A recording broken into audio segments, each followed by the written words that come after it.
राधे राधे बंधुओं, बहुत स्वागत है आपका ज्योतिष धर्म चैनल पर। बंधुओं, इस वीडियो में हम आपको बताएंगे कन्या राशि और लग्न वालों के लिए मार्च का महीना कैसा रहेगा। साथ ही चर्चा करेंगे कि इस महीने में आपके कौन से शुभ दिन रहेंगे, कौन से अशुभ दिन, और क्या उपाय करके आप मार्च के महीने में उत्तम फल प्राप्त कर सकते हैं। बंधुओं, आपने अब तक हमारा चैनल सब्सक्राइब नहीं किया तो आपसे करबद्ध निवेदन है कि ज्योतिष और धर्म की सही जानकारी के लिए हमारा चैनल अवश्य सब्सक्राइब करें। आइए शुरू करते हैं कन्या राशि और लग्न वालों के मार्च के राशिफल की चर्चा।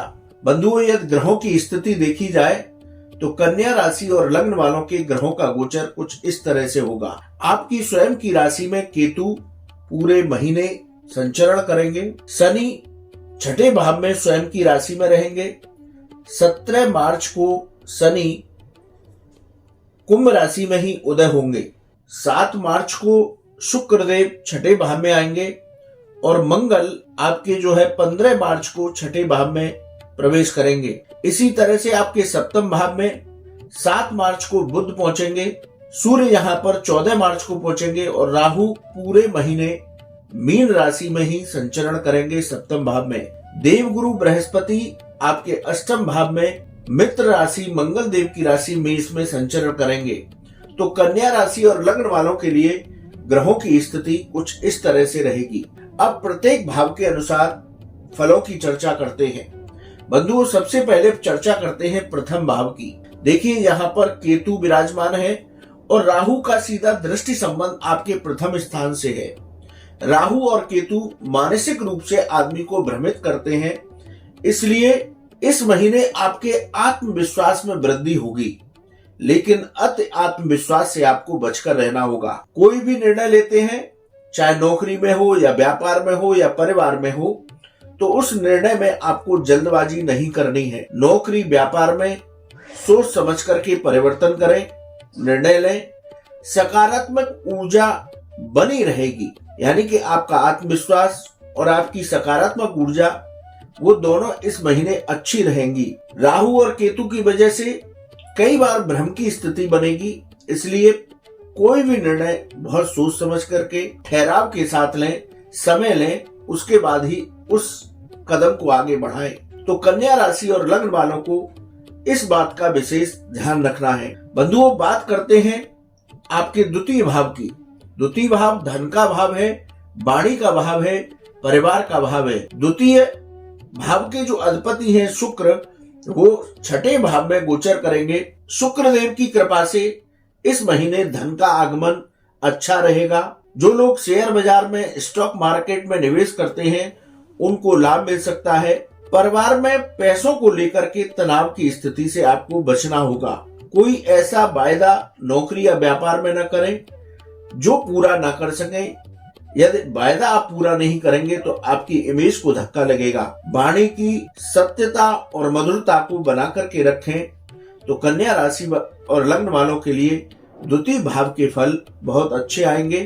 परिवार की बात करें तो परिवार में केवल इतना ध्यान रखें, प्रॉपर्टी, पैसे, इन छोटी छोटी बातों को लेकर के तनाव से बचकर रहना होगा। बंधुओं, बात करते हैं तृतीय भाव की। तृतीय भाव पराक्रम का भाव है, भाई बहनों मित्रों का भाव है और यात्राओं का भाव है। पराक्रम भाव के स्वामी मंगल आपके छठे भाव में गोचर कर रहे हैं, तो बेकार के कार्यों में समय खर्च न करें। इस महीने किसी से व्यर्थ की बातों पर वाद विवाद न करें। भाई बहन और मित्रों से वाद विवाद की स्थिति से बचकर के रहें। यात्राओं से, जो व्यापारी या नौकरी से संबंधित आपकी यात्राएं होंगी, उन यात्राओं से आपको तुरंत लाभ नहीं मिलेगा, धीरे धीरे लाभ मिलेगा, इसलिए आप अपने धैर्य को बना करके रखें। बंधुओं, बात करते हैं चतुर्थ भाव की।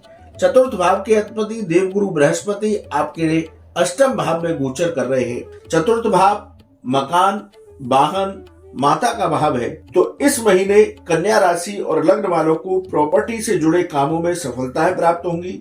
जमीन का कोई लेन देन करते हैं, उससे आपको लाभ प्राप्त होगा। माता के स्वास्थ्य में जो पिछले महीने गिरावट थी, खराब था, इस महीने में आपको सुधार प्राप्त होगा।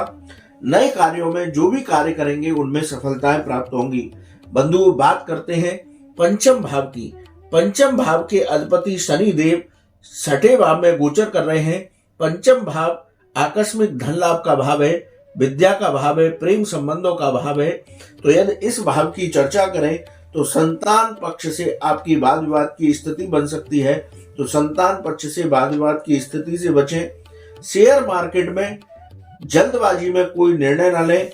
स्टॉक मार्केट में सोच समझ करके निवेश करें। विदेश से शिक्षा का अवसर प्राप्त होगा। विद्यार्थी वर्ग के लिए ये महीना अच्छा रहेगा। प्रेम संबंध में प्रगाढ़ता आएगी। यदि आपका कोई विवाह का प्रस्ताव पेंडिंग है तो वो प्रस्ताव भी आपका पूरा हो सकता है। बंधुओं, बात करते हैं छठे भाव की। छठा भाव है रोग, ऋण और शत्रुओं का भाव। इस महीने जैसा हमने शुरू में बताया कि आपका धन आगमन अच्छा रहेगा, लेकिन धन का समन्वय इस तरह से कर चले कि कर्ज की स्थिति न आए। यदि आपने कोई कर्ज ले रखा है तो उसको उतारने का प्रयास करें।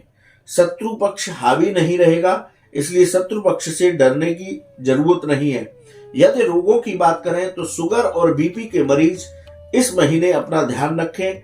हड्डियों से संबंधित रोग भी आपको परेशान कर सकते हैं, इसलिए स्वास्थ्य का चिंतन करना विशेष रूप से आवश्यक है।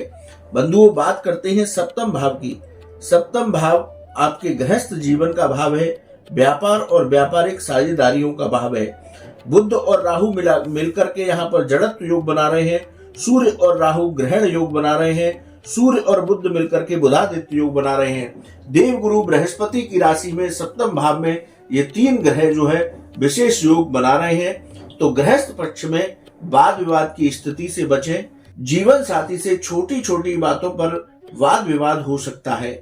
व्यापार में कोई नया निवेश सोच समझ करके करें, यानी कि पैसे के लेन देन में कोई जल्दबाजी ना करें, बहुत सोच समझ करके निर्णय लें। व्यापार में कोई नई साझेदारी करना चाहते हैं तो इस महीने थोड़ा सा डिले करके चलें, तो व्यापार की नई साझेदारियों में आपको लाभ प्राप्त होगा। नई साझेदारी करने से बचना है। बंधुओं, बात करते हैं अष्टम भाव की। अष्टम भाव में देव गुरु बृहस्पति विराजमान है। मंगल देव की राशि मेष राशि में। विदेश संबंधी मामलों में जो रुकावटें पिछले महीने चल रही थी, अब उनमें तेजी आएगी। विदेश की यात्राएं हो सकती हैं। विदेश से लाभ के अवसर आपको प्राप्त होंगे। जो लोग रिसर्च के काम से जुड़े हुए हैं उनको भी सफलताएं प्राप्त होंगी। बंधुओं, बात करते हैं नवम भाव की। नवम भाव धार्मिक कार्यों का भाव है, भाग्य का भाव है, उच्च शिक्षा का भाव है। नवम भाव के अधिपति शुक्रदेव छठे भाव में गोचर कर रहे हैं। तो यदि नवम भाव के भाव फलों की चर्चा की जाए तो कर्म के साथ ही आपको भाग्य का साथ मिलेगा।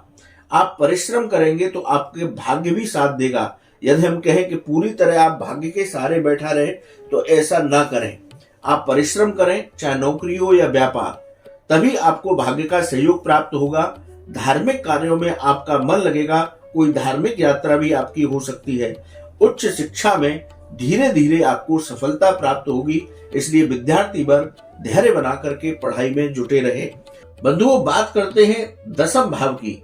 दसम भाव आपके कर्मों का भाव है, आजीविका का भाव है, पिता का भाव है। दसम भाव के अधिपति बुध सप्तम भाव में गोचर कर रहे हैं। नौकरी में परिश्रम से सफलता मिलेगी। व्यापार में धीरे धीरे आपको लाभ प्राप्त होगा।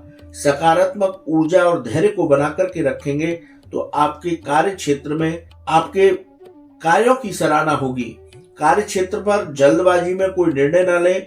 पिता के साथ आपके वैचारिक मतभेद हो सकते हैं, इसलिए पिता के साथ वाद विवाद की स्थिति से आपको बचकर के रहना होगा। बंधुओं, बात करते हैं एकादश भाव की। एकादश भाव पर राहु का दृष्टि संबंध है, तो आपका धन आगमन इस महीने धीरे धीरे होगा। पूरे महीने आपको धैर्य से चलना पड़ेगा। आर्थिक स्थिति में सुधार अवश्य होगा। रुके हुए जो पिछले महीने के काम थे वो इस महीने पूरे होंगे, जिससे धन की स्थिति अच्छी होगी। बंधुओं, बात करते हैं द्वादश भाव की। द्वादश भाव खर्चों का भाव है, विदेश संबंधी मामले और कोर्ट कचहरी के मामलों का भाव है। द्वादश भाव के अधिपति सूर्यदेव आपके सप्तम भाव में 14 मार्च से गोचर करेंगे, तो खर्चों पर आप नियंत्रण रख करके चलें। विदेश संबंधी मामलों में इस महीने आपको सफलता मिलेगी। कोर्ट कचहरी में यदि आपका कोई विवाद चल रहा है तो बहुत सावधानी पूर्वक आगे बढ़ें, वरना परेशानी हो सकती है। तो बंधुओं, हमने प्रत्येक भाव के अनुसार कन्या राशि और लग्न वालों के राशि फल की चर्चा की। अब मार्च के महीने में कौन सी तारीखें आपके लिए शुभ हैं, ये नोट कर लीजिए। 3, 7, 8, 11, 15, 19, 21, 26, 28 और 30 तारीख, इस महीने की ये तारीखें आपके लिए शुभ रहेंगी।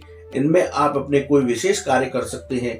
वहीं अशुभ दिनों की बात की जाए तो इस महीने 5, 6, 13, 14, 22 और 23 तारीख आपके लिए अच्छे दिन नहीं रहेंगे। थोड़ा आप इन दिनों में संभल करके रहें। नौकरी और व्यापार में वाद विवाद की स्थिति से बचें। वाहन चलाते हैं तो सावधानी पूर्वक वाहन चलाएं। इन तारीखों का आप विशेष रूप से ध्यान रखें। बंधुओं, इस महीने आपको क्या उपाय करने हैं जिससे कि आपको उत्तम लाभों की प्राप्ति हो। इस महीने आप भगवान गणेश की उपासना करें, गणेश जी को दूर्वा दल अर्पित करें और गणेश जी को मोदक का भोग लगा करके प्रसाद के रूप में सभी में बांटें। तो कन्या राशि और लग्न वालों का मार्च का महीना उत्तम फलदायी होगा।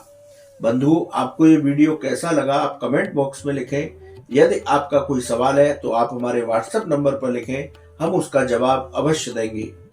आप सभी को महाशिवरात्रि पर्व और होली उत्सव की मंगलमय शुभकामनाएं। राधे राधे।